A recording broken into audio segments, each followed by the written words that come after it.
नमस्कार। विद्या भारती के online channel में आपका फिर से एक बार स्वागत है। आज का जो अपना टॉपिक है वो नरेशन टॉपिक एक ऐसा टॉपिक है जो कक्षा 6 से लेकर के 11 तक काम आता है और 12वीं कक्षा में जो इंग्लिश लिटरेचर है उसमें भी 5 नंबर का ये टॉपिक परीक्षा में आता है। इसलिए ये जो वीडियो है 6 से 12 तक सभी कक्षाओं में आप इसका उपयोग ले सकते हैं। नरेशन जैसा कि नाम है इसका, इसके 3 नाम बताए जाते हैं: नरेशन, डायरेक्ट, इनडायरेक्ट और रिपोर्टेड स्पीच। मुख्यतया इसका जो उपयोग करते हैं वो डायरेक्ट इनडायरेक्ट के नाम से ही करते हैं। इस डायरेक्ट इनडायरेक्ट का मतलब ये होता है कि किसी एक व्यक्ति के द्वारा कही गई बात को दूसरा व्यक्ति किसी अन्य व्यक्ति को कहता है, तो जब दूसरा व्यक्ति किसी तीसरे व्यक्ति को वह बात दोहराता है तो वहां पर बहुत सारे परिवर्तन हो जाते हैं। टेंस में चेंज हो जाता है, अगले व्यक्ति का प्रोनाउन चेंज हो जाता है और समय और दूरी के जो शब्द हैं उनका भी परिवर्तन हो जाता है। इसी परिवर्तन को अपन डायरेक्ट इनडायरेक्ट कहते हैं। चलिए देखते हैं कि डायरेक्ट इनडायरेक्ट, डायरेक्ट से इनडायरेक्ट में बदलना कि the statement of one person to another person by another person, यानी एक व्यक्ति की कही गई बात को किसी दूसरे व्यक्ति के द्वारा अन्य व्यक्तियों को कहना ही डायरेक्ट इनडायरेक्ट कहलाता है। और अपन इसे राजस्थानी भाषा में चुगली करना कहते हैं। चुगली अपन तभी करते हैं किसी दूसरे व्यक्ति की बात तीसरे व्यक्ति को बताते हैं। तो अपन इसको किस प्रकार से हल करें, इसके लिए अपने को इसकी संरचना पता होनी चाहिए। तो इस प्रकार के वाक्यों की संरचना ऐसी होती है कि इसमें वाक्य के 2 भाग होते हैं।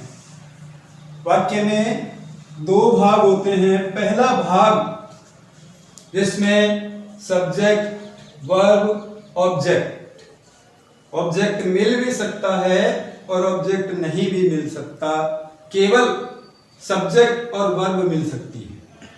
इस भाग को अपन आरवी या रिपोर्टिंग वर्ब कहते हैं, यानी जो व्यक्ति बात को कहने वाला है उसका वर्णन वाक्य के पहले भाग में होता है। फिर दूसरा भाग जो डायरेक्ट का सेंटेंस है उसमें रिपोर्टेड स्पीच, जिसे कि अपन रिपोर्टेड स्पीच कहते हैं। सब्जेक्ट, वर्ब और ऑब्जेक्ट, इसमें सारी एक वाक्य की संरचना के अनुसार अपने को रचना मिलती है। इसको अब कोई व्यक्ति अपने शब्दों में जब दूसरे व्यक्ति को बताता है तो कैसे परिवर्तन करता है, उसी को अपन आगे इस डायरेक्ट इनडायरेक्ट में देखते हैं। इसको परिवर्तित करने के लिए अपने को कुछ विशेष नियमों का ध्यान रखना पड़ता है, जैसे कि सबसे पहला टेंस में परिवर्तन, दूसरा प्रोनाउन चेंजेस, तीसरा इसमें कंजक्शन कौन सा लगाना है, चौथा टाइम एंड डिस्टेंस वर्ड्स, यानी काल का परिवर्तन हो जाएगा। फिर इसमें जो व्यक्ति कहने वाला है, जिस व्यक्ति की बात कहेगा वो अपने शब्दों में कहेगा तो उसका प्रोनाउन यानी उसका सर्वनाम भी बदल जाएगा। वाक्यों को जोड़ने के लिए जो कंजक्शन काम में लिए जाते हैं और उसमें यदि कोई शब्द कल, परसों, दूरी संबंधित जैसे पास में, नजदीक में, इस प्रकार के शब्द हैं वो भी परिवर्तित हो जाते हैं। सबसे पहला इसका जो बिंदु है वो टेंस चेंज करना, यानी अपन टेंस कब चेंज करें। रिपोर्टिंग वर्ब में जब पास्ट टेंस हो, यानी इस हिस्से में व्यक्ति कहने वाला जो है जिसका वर्णन अपने को जहां मिल रहा है उसमें यदि पास्ट टेंस हो, पास्ट टेंस का मतलब सेड, यदि यहां पर अपने को सेड मिलता है तो अपने को वाक्य में, अगले वाक्य में जो रिपोर्टेड स्पीच का वाक्य है उसमें टेंस को परिवर्तन करना पड़ता है। दूसरा इसका जो अपवाद है, इसमें अपवाद भी हैं कि जब अपने को रिपोर्टिंग वर्ब में सेड मिले, लेकिन रिपोर्टेड स्पीच में अपने को कोई यूनिवर्सल ट्रुथ का वाक्य मिले, यानी सार्वभौमिक सत्य, जैसे water boils at 100 degree centigrade, scientific reason, वैज्ञानिक तथ्य, मैथ्स कैलकुलेशन, गणित की कोई क्रियाएं, हिस्टोरिकल फैक्ट, कोई ऐतिहासिक तथ्य, प्रोवर्ब और फ्रेज, कोई मुहावरे या कहावतें, यदि अपने को रिपोर्टेड स्पीच में मिलती हैं और रिपोर्टेड वर्ब में सेड है, तो भी अपन इसका टेंस नहीं बदलते। ये इसका अपवाद। दूसरा अपवाद है इसका कि रिपोर्टिंग वर्ब में यदि प्रेजेंट टेंस हो या फ्यूचर टेंस हो। प्रेजेंट टेंस का मतलब यहां पर रिपोर्टिंग वर्ब में से मिले या सेज मिले, तो प्रेजेंट टेंस और फ्यूचर टेंस इन से और सेज के साथ में विल या सेल का जब प्रयोग मिल जाता है, तो भी अपन रिपोर्टेड स्पीच में टेंस नहीं बदलते। इतना जब अपने को ध्यान में आता है, तो इसके पश्चात जब टेंस चेंज का अपना ये टॉपिक है, तो इसमें अपने को एक टेंस चार्ट चाहिए होता है कि कौन से टेंस को किस टेंस में बदलें। ये अभी आपको मैं अगले हिस्से में बताने वाला हूं। तो टेंस चेंज परिवर्तन करने के लिए जो चार्ट चाहिए वो मैं भी बनाता हूं, आप देखिए। तो टेंस चेंज करने के लिए मैंने आपको बताया कि इसमें अपने को एक चार्ट की आवश्यकता पड़ती है। चार्ट मैंने यहाँ पर आपके सामने लिखा है। इसमें दो प्रकार से लिखा गया है, यानी एक शॉर्ट फॉर्म जो कि अपने को लंबे समय तक याद रहती है, एक लॉन्ग फॉर्म जिसको याद रखना पड़ता है। तो यहाँ पर जब टेंस चेंज की बात करते हैं, तो ये टेंस चेंज जो होता है वो रिपोर्टेड स्पीच में होता है।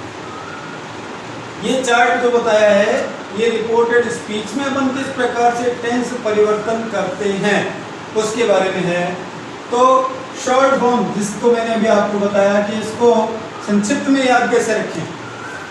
संक्षिप्त में याद रखने का तरीका यही है कि यदि रिपोर्टेड स्पीच में प्रेजेंट टेंस है तो उसको पास्ट टेंस में बदलते हैं, और यदि रिपोर्टेड स्पीच में पास्ट टेंस है तो उसको प्रेजेंट या फ्यूचर में नहीं बदलते, बल्कि उसको पास्ट में ही रखते हैं।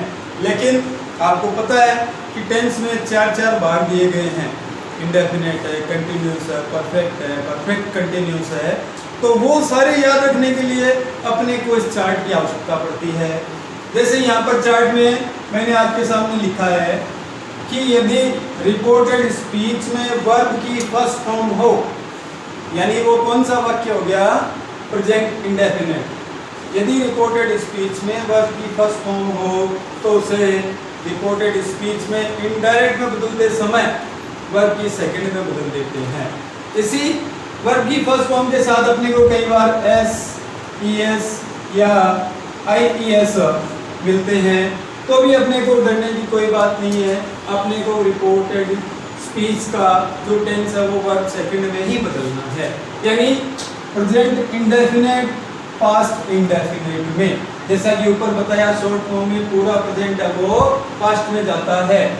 दूसरा इसका भाग आता है प्रेजेंट कंटिन्यूस, पास्ट कंटिन्यूस में, यानी इज आर एम वर्ब की फोर्थ फॉर्म यदि अपने को दी गई हो तो उसमें वाज वर कर्ता के अनुसार और वर्ब की फोर्थ फॉर्म लगाते हैं। तीसरा हैज हैव, यानी प्रेजेंट परफेक्ट टेंस, उसको पास्ट परफेक्ट में बदल देते हैं। तो हैज हैव और वर्ब की थर्ड फॉर्म दी गई है, उसको हैड प्लस वर्ब की थर्ड फॉर्म में बदल देते हैं। चौथा present perfect continuous tense, has have been plus verb की फोर्थ फॉर्म, तो इसको हैड प्लस बीन वर्ब की फोर्थ फॉर्म में बदल देते हैं। यानी अपना शॉर्ट फॉर्म का जो एक फार्मूला एक लाइन का है वो यहाँ पर खुल करके 4 लाइनों का हो जाता है। इसको याद करने के बाद अपने को केवल इतना ही याद रखना है कि प्रेजेंट टेंस पूरे पास्ट में बदलता है। दूसरा इसके बाद आता है पास्ट टेंस। पास्ट टेंस को अपन पास्ट में ही घुमाते हैं, इसको बाहर नहीं लेके जाते हैं। इसलिए यदि अपने को वर्ब की सेकंड फॉर्म मिलती है यानी पास्ट इंडेफिनेट मिलता है उसको पास्ट परफेक्ट में बदल देते हैं, हेड प्लस वर्ब की थर्ड फॉर्म में। यदि अपने को पास्ट कंटिन्यूस वाज वर्ब और वर्ब की जब फोर्थ फॉर्म मिलती है तो अपन उसमें हेड बीन यानी दूसरा चौथे में बदल देते हैं, वर्ब की फोर्थ फॉर्म लगाते हैं। तीसरा इसका है past perfect, head plus verb की थर्ड फॉर्म, इसको अपन परिवर्तित नहीं करते हैं, पास्ट परफेक्ट को पास्ट परफेक्ट में ही रखते हैं। इसी प्रकार इसका जो चौथा भाग है हेड बीन प्लस वर्ब की फोर्थ फॉर्म, इसको भी अपन परिवर्तित नहीं करते, इसको भी अपन वापस इसी भाग में रखते हैं। तो जिस प्रकार से ये शॉर्ट फार्मूला याद किया, इस पास्ट का भी एक शॉर्ट फार्मूला है जो मैं आपको यहाँ लिखता हूँ कि पहला भाग तीसरे में, दूसरा भाग चौथे भाग में परिवर्तित हो जाता है। और यदि अपने को तीसरा और चौथा मिलता है ये नो चेंज होते हैं, यानी ये पास्ट का फार्मूला है। यानी पास्ट इंडेफिनेट पहला बदलता किसमें है, पास्ट परफेक्ट में तीसरे में। दूसरा पास्ट कंटिन्यूस ये बदलता किसमें है, पास्ट परफेक्ट कंटिन्यूस में, यानी दूसरा चौथे में। इस शॉर्ट फार्मूले से भी अपन इसको याद रख सकते हैं, यानी पूरा प्रेजेंट है वो पास्ट में बदलता है और पास्ट का पहला तीसरे में, दूसरा चौथे में, तीसरा और चौथा इनमें कोई परिवर्तन नहीं करते हैं। अब बात करते हैं इधर नेगेटिव और इंटेरोगेटिव जो अपने को सेंटेंस मिलते हैं, हमेशा ही साधारण थोड़ी मिलते हैं। नेगेटिव और इंटेरोगेटिव, मान लो इंटेरोगेटिव में अपने को डू डज और वर्ब की फर्स्ट फॉर्म मिलती है तो उसको अपन वर्ब की सेकंड फॉर्म में बदल देते हैं। फार्मूले में कोई परिवर्तन नहीं है, प्रेजेंट वाला पास्ट में जा रहा है, प्रेजेंट इंडेफिनेट था वो पास्ट इंडेफिनेट में बदलता है, भले ही वो किसी फॉर्म में हो, इंटेरोगेटिव हो, नेगेटिव हो, चाहे कैसा ही। फिर दूसरा, यदि इंटेरोगेटिव में अपने को डिड मिलता है, यानी ये पास्ट इंडेफिनेट तीसरे में जाना चाहिए, पास्ट इंडेफिनेट हमेशा तीसरे में जाता है, तीसरे की सहायक क्रिया हेड प्लस वर्ब की थर्ड फॉर्म है, तो डिड यदि अपने को मिलता है तो वो हेड प्लस वर्ब की थर्ड फॉर्म में बदल देते हैं। फिर इनका यदि अपने को नेगेटिव में मिलते हैं, नेगेटिव में मिलते हैं तो भी कोई बात नहीं, यदि अपने को डू डज के साथ नॉट और मिल गया तो अपन यहाँ पर इसमें डिड नॉट और वर्ब की फर्स्ट फॉर्म में बदल देते हैं। यानी प्रेजेंट इंडेफिनिट का नेगेटिव सेंटेंस यदि अपने को मिलता है तो पास्ट इंडेफिनिट के नेगेटिव में बदलते हैं, तो डिड के साथ नॉट लगता है, वर्ब की फर्स्ट फॉर्म लग जाती है। डिड नॉट यदि मिलता है अपने को तो इसमें हेड के साथ नॉट लग जाता है। इतना सा ये फार्मूला जो रिपोर्टेड स्पीच है उसमें टेंस बदलने के काम होता है। फिर अपने रिपोर्टिंग वर्ब में भी कुछ परिवर्तन करने पड़ते हैं। रिपोर्टिंग वर्ब जैसा कि मैंने बताया डायरेक्ट का पहला भाग, जिसमें सब्जेक्ट वर्ब और ऑब्जेक्ट हो सकता है, कई बार नहीं भी मिल सकता है। यदि ऑब्जेक्ट मिलेगा तो उसमें अपने को वर्ब के साथ टू लिखा हुआ मिलेगा, अन्यथा अपने को वहाँ पर टू नहीं मिलेगा, सीधा ही मिलेगा। यदि अपने को प्रेजेंट इंडेफिनेट सेज टू लिखा हुआ मिलता है रिपोर्टिंग वर्ब में तो उसको टेंस में बदलते हैं, डायरेक्ट इनडायरेक्ट बनाते समय। से टू मिलता है तो उसको टेल में बदलते हैं। विल से टू, यानी ये दो तो हुए प्रेजेंट के और ये दो फ्यूचर के, सॉरी ये फ्यूचर का और ये पास्ट का। सेज टू को टेल्स में, से टू को टेल में, विल से टू को विल टेल में। और यदि अपने को पास्ट में मिलता है तो बहुत सारे परिवर्तन करने पड़ते हैं। प्रारंभिक परिवर्तन है वो सेड टू को टोल्ड में बदल देते हैं। बाकी आगे जो अन्य वाक्य हैं उनमें अपने को पास्ट मिलता है, वाक्य के बहुत सारे प्रकार हैं, उन प्रकारों के अनुसार इस सेड को बदला जाता है। यदि मान लो इंटेरोगेटिव है तो आस्क में बदल देंगे, इंपेरेटिव है तो इसमें ऑर्डर्ड, रिक्वायर्ड है। तो आपको ये टेंस चेंज का चार्ट शायद समझ में आ गया होगा। इसका जो अगला भाग है वो है प्रोनाउन चेंज। अगली वीडियो में आपको प्रोनाउन चेंज के बारे में बताया जाएगा।